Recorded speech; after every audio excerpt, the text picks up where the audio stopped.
রাসূল সাল্লাল্লাহু আলাইহি সাল্লামের অন্যতম একটা সামরিক স্ট্র্যাটেজি ছিল তিনি কখনো শত্রুকে আপার হ্যান্ড রেখে কোনো যুদ্ধ বা অভিযান শেষ হতে দিতেন না। অর্থাৎ এমন অবস্থায় কোনো যুদ্ধ শেষ হতো না যেখানে মুসলিমরা আঘাতপ্রাপ্ত হয়েছে কিংবা মুসলিমদের ব্যাপারে একটা নেগেটিভ ধারণা তৈরি হয়েছে মানুষের। উহুদ যুদ্ধে আমরা তো জানি প্রথমে মুসলিমরা প্রায় জিতেই যাচ্ছিল। এরপর তীরন্দাজদের একটা ভুলের কারণে মুসলিমরা প্রচন্ডভাবে আঘাতপ্রাপ্ত হয় এবং শেষ পর্যন্ত বলা যেতে পারে উহুদ যুদ্ধ একটা জয় পরাজয়ের মাঝামাঝি একটা সিচুয়েশন এটা শেষ হয়। অর্থাৎ একটা টাই সিচুয়েশন আমরা বলতে পারি। ঠিক আছে? কিন্তু এই উহুদ যুদ্ধের পরেই কিন্তু বিভিন্ন গোত্রগুলো তারা একটা সাহস সঞ্চয় করে ফেলছিল এবং আল্লাহ রাসূল বুঝতে পেরেছিলেন যে এই যে মুসলিমরা একটা আঘাত পেল উহুদ যুদ্ধে এইটা নিয়ে বিভিন্ন গোত্রগুলো তারা এইটার সুযোগ সন্ধান করবে এবং এইটার ভিত্তিতে মুসলিমদেরকে তারা নতুনভাবে আক্রমণ করার, মুসলিমদের বিরুদ্ধে ষড়যন্ত্র করার একটা সুযোগ নিবে।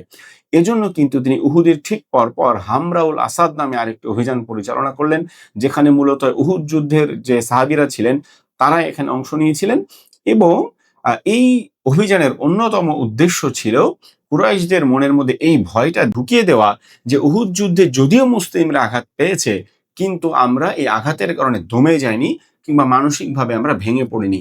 বরং আমরা এখনো তোমাদের উপর আক্রমণ করতে সক্ষম। এজন্য উহুদের ঠিক পরপর রাসূল সাল্লাল্লাহু আলাইহি সাল্লাম আবারও হামরাউল আসাদের একটা অভিযান তিনি পরিচালনা করেছিলেন এবং এটা ছিল পুরোপুরি সফল। কুরাইশরা আর নতুনভাবে মুখোমুখি হওয়ার সাহস করেনি।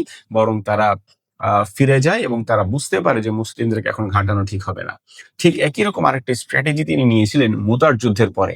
আমরা জানি রোমানদের বিরুদ্ধে মুতার যুদ্ধে আ মুসলিমরা যখন ৩ জন সেনাপতি শহীদ হয়ে গেলেন, তখন খালিদ বিন ওয়ালিদ রাদিয়াল্লাহু আনহু উনি খুব বিচক্ষণতার সাথে পুরো মুসলিম বাহিনীকে ধীরে, ধীরে তিনি মদিনায় পিছিয়ে নিয়ে আসলেন এবং এই যে মদিনায় পিছিয়ে নিয়ে আসলেন, তখন কিছু, কিছু মুসলিমরাই বলা শুরু করলো যে, "তোমরা তো যুদ্ধক্ষেত্র থেকে পালিয়েছ, তোমরা কাপুরুষের মতো কেন মদিনায় চলে এসেছো?" তো যদিও আল্লাহ রাসূল তা বলেছিলেন যে তারা পালিয়ে আসেনি, বরং তারা আবারও সামনে আক্রমণ করবে। কিন্তু রোমানদের সাথে কিছু স্থানীয় আরব গোত্র তারা হাত মিলিয়েছিল এই যুদ্ধে। হ্যাঁ? মুসলিমদের বিরুদ্ধে যুদ্ধ করার জন্য। রাসূল সাল্লাল্লাহু আলাইহি ওয়াসাল্লাম চিন্তা করলেন রোমানরা তো তাদের অঞ্চলে চলেই গেল। কিন্তু এই যে আরব গোত্রগুলো যারা আরব ভূখণ্ডে অবস্থান করে রোমানদের সাথে হাত মিলিয়েছে, তাদেরকে একটা শিক্ষা দেওয়া দরকার। না হলে তারা যখন দেখবে যে মুসলিমরা পিছিয়ে গিয়েছে, তারা কিন্তু এই ভূখণ্ডের ভেতরে থেকেই মুসলিমদের বিরুদ্ধে নতুন করে ষড়যন্ত্র করবে।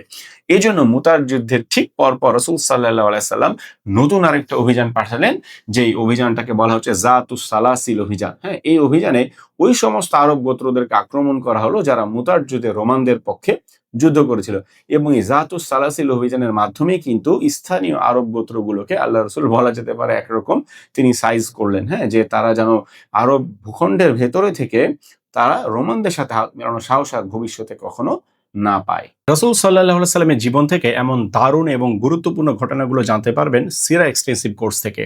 কোর্সটির পরবর্তী ব্যাচের রেজিস্ট্রেশন কিন্তু ইতিমধ্যেই শুরু হয়ে গেছে এবং রেজিস্ট্রেশনের বিস্তারিত জানতে ইনবক্স করুন ইতকন ইনস্টিটিউটের ফেসবুক পেজে। আর পেজে লিংক দেওয়া থাকছে কমেন্ট সেকশনে।